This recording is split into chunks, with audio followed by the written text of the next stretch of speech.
इस लेसन में हम टाइम सीरीज ग्राफ और टाइम सीरीज चार्ट को डिस्कस करेंगे कि टाइम सीरीज चार्ट, और जिसको हम ग्राफ भी कहते हैं, वो क्यों होता है, क्या शो करता है और हम कैसे बनाते हैं।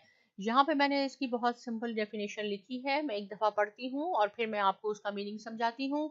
अ टाइम सीरीज चार्ट और graph also called a time series graph और टाइम सीरीज प्लॉट, राइट। ये तो बताया गया है कि इसे हम क्या कहते हैं। आप इसको टाइम सीरीज चार्ट भी कह सकते हैं, टाइम सीरीज ग्राफ भी कह सकते हैं और टाइम सीरीज प्लॉट भी कह सकते हैं। Is a data visualisation tool. ये डाटा देखने का एक टूल है, एक जरिया है जो आपको एक्सप्लेन करता है data points at successive interval of time. Time के साथ साथ टाइम के डिफरेंट इंटरवल में आपको उस डाटा बताता है। जैसे सपोज ये 1975 है, 80 है, 1985 है, ये इंटरवल ऑफ टाइम्स हैं। इसमें ये डाटा शो करता है कि 1975 में डाटा क्या था, 1980 में डाटा क्या था। Time plots can only display time on x axis, और इसमें टाइम जो है, और इसमें हमारा टाइम क्या है, ये ईयर्स जो है हमारे, ये एक्स एक्सिस पे आते हैं, राइट। यहाँ मैंने अब ग्राफ में आपको बनाऊंगी, पहले मैं इसको आपको थोड़ा समझा दूं कि ये डाटा है क्या। ये ईयर्स है 1975, 80, 85, 90 एंड सो ऑन। यहाँ पे किसी भी कंट्री ने amount spend for online advertisement, ये अमाउंट थाउजेंड्स में है, मैंने सिर्फ 4067 लिखी है। इसको आप कहेंगे कि ये 40,000 है, 67,000 है, 32,000 है एंड सो ऑन। तो हमने ये देखना है कि डिफरेंट ईयर में ये कितनी अमाउंट स्पेंड की गई है एडवर्टाइजमेंट में। तो मैंने आपको पहले बताया है कि पहले आपने डाटा को सिलेक्ट करना होता है। ये हमने डाटा सिलेक्ट किया है। इसके बाद हमें ग्राफ कहाँ से मिलते हैं, हमें इंसर्ट टैब से मिलते हैं। आप यहाँ क्लिक कर दें, यहाँ से भी आपके पास लाइन सीरीज आ जाएगा। लेकिन अगर आपको यहाँ से प्रॉब्लम हो रही है ढूंढने में, तो आप रिकमेंडेड चार्ट्स पे जाएंगे और यहाँ आप क्लिक कर दें। यहाँ आप देखेंगे कि ऑल चार्ट्स का भी बटन है, इस पर आप क्लिक करें। यहाँ आप देखें हमें लाइन चाहिए, तो ये है आपके पास लाइन, पाई बार, आप लाइन पे क्लिक कर दें।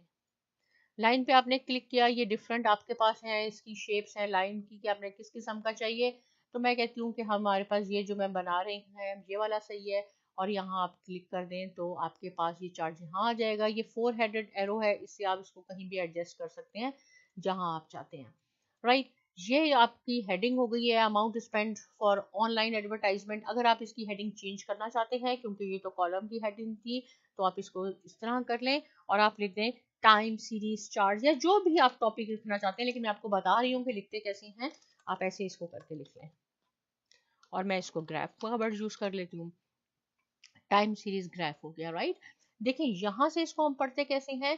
1975 में ये देखें इसका डॉट कहाँ आ रहा है, ये है 40,000 के एडवर्टाइजमेंट में $40,000 स्पेंड किए गए। 1980 में 67, देखें ये यहाँ से अगर आप स्ट्रेट लाइन लेंगे तो ये 67,000 है, और फिर उसके बाद 32,000 पे आ गई एडवर्टाइजमेंट के अमाउंट जो है वो गिर गई। तो यहाँ से आपने देखना होता है कि स्टीपनेस कितनी है, ये ऊपर की तरफ डायरेक्ट जा रहा है, इट मीन्स कि ये इंक्रीज हुआ और उसके बाद डिक्रीज हुआ और फर्दर डिक्रीज हुई एडवर्टाइजमेंट की अमाउंट 1990 में, और फिर 1995 में दोबारा ये इंक्रीज होकर यहाँ चली गई। देखें डॉट पॉइंट्स भी हैं। We have to see the slope और स्टीपनेस, ये इंपॉर्टेंट पॉइंट है कि आपने स्टीपनेस देखनी होती है on the line. A line that is steep over a specific period of time indicates a rapid increase।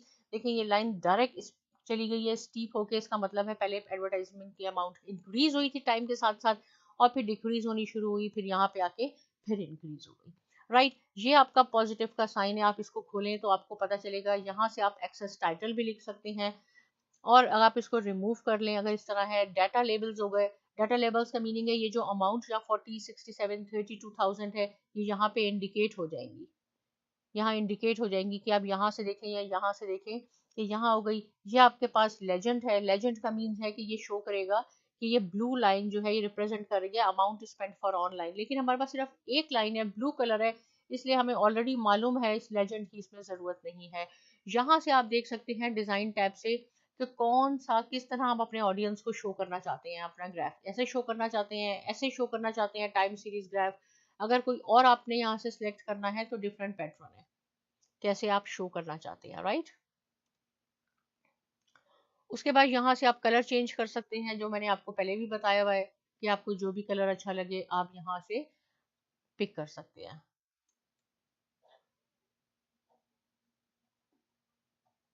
ये हो गया आपके पास टाइम सीरीज चार्ट। लेकिन जब दो दो डाटा आपने कंपेयर करने हैं तो उसे हम कहते हैं कंपाउंड टाइम सीरीज ग्राफ। एक ही ग्राफ बनेगा लेकिन उसमें दो लाइंस आएंगी जिसमें हम कंपैरिजन देखेंगे।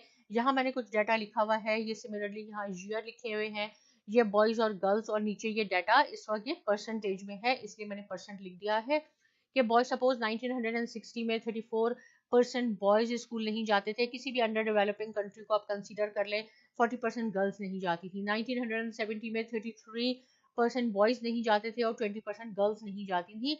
इसी डाटा को अगर मैंने ग्राफ में शो करना हो तो कैसे होगा, टाइम सीरीज ग्राफ है।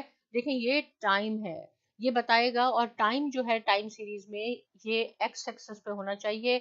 इंसर्ट पे आप चले जाएं, आप यहाँ से रिकमेंडेड चार्ट्स में गए, यहाँ से आप ऑल चार्ट में आ गए, आपको लाइन चार्ट चाहिए। देखें ये वाला लाइन चार्ट पे आप क्लिक कर दें और फिर आप ओके कर दें तो आपके पास ये चार्ट आ गया। यहाँ आप अपना टाइटल भी लिख सकते हैं, कंपाउंड टाइम सीरीज लिखें। देखें ये सर्कल से हो गया, इट मीन ये आपने सिलेक्ट कर लिया है। आप इसको सिलेक्ट करें और अपने इसका नाम चेंज कर दें जो भी आपने करना है। यहाँ पे आपको लेजेंड की जरूरत होगी क्योंकि देखें ये दो लाइंस है और ब्लू बॉयज को रिप्रेजेंट कर रही हैं और ये ऑरेंज लाइन जो है ये गर्ल्स को रिप्रेजेंट कर रही है। तो अब यहाँ से आप डाटा देख सकते हैं कि 1960 में 34%, देखें ये इधर आएगा ब्लू लाइन 34 पे है, 34% स्कूल नहीं जाते थे और गर्ल्स जो हैं वो 40% नहीं जाती थी। सिमिलरली फिर एकदम ये नीचे गिरा 1970 में ऑरेंज गर्ल्स हैं 20% और बॉयज 33% स्कूल नहीं जा सकते थे। अगर आप चाहते हैं आप इसको ओपन करें, यहाँ पे आप टाइटल, यहाँ पे एक्स एक्सिस और वाई एक्सिस अगर लिखना चाहें तो लिख सकते हैं। डाटा लेबल्स को कर लें, इससे बहुत ईजी हो जाता है। डाटा लेबल्स को ऑन करके ये अमाउंट आपको यहाँ से या यहाँ से पढ़नी नहीं होती या खुद लिखा हुआ आ जाता है। सपोज अगर 2000 में आप देखना चाहें या 2010 में देखना चाहें तो आपके पास आ जाएगा कि 2010 में 40% है जो कि गर्ल्स हैं और 45% बॉयज हैं जो नहीं जाते थे। ये डाटा लेवल्स आ गए। अगेन यहाँ से आप जिस तरह अपने ऑडियंस को शो करना चाहते हैं अपना डाटा दिखा सकते हैं। टाइम सीरीज से रिलेटेड कोई क्वेश्चन है आप कमेंट सेक्शन में लिख सकते हैं। साइमा एकेडमी को सब्सक्राइब करना बिल्कुल ना भूलिए और बहुत शुक्रिया।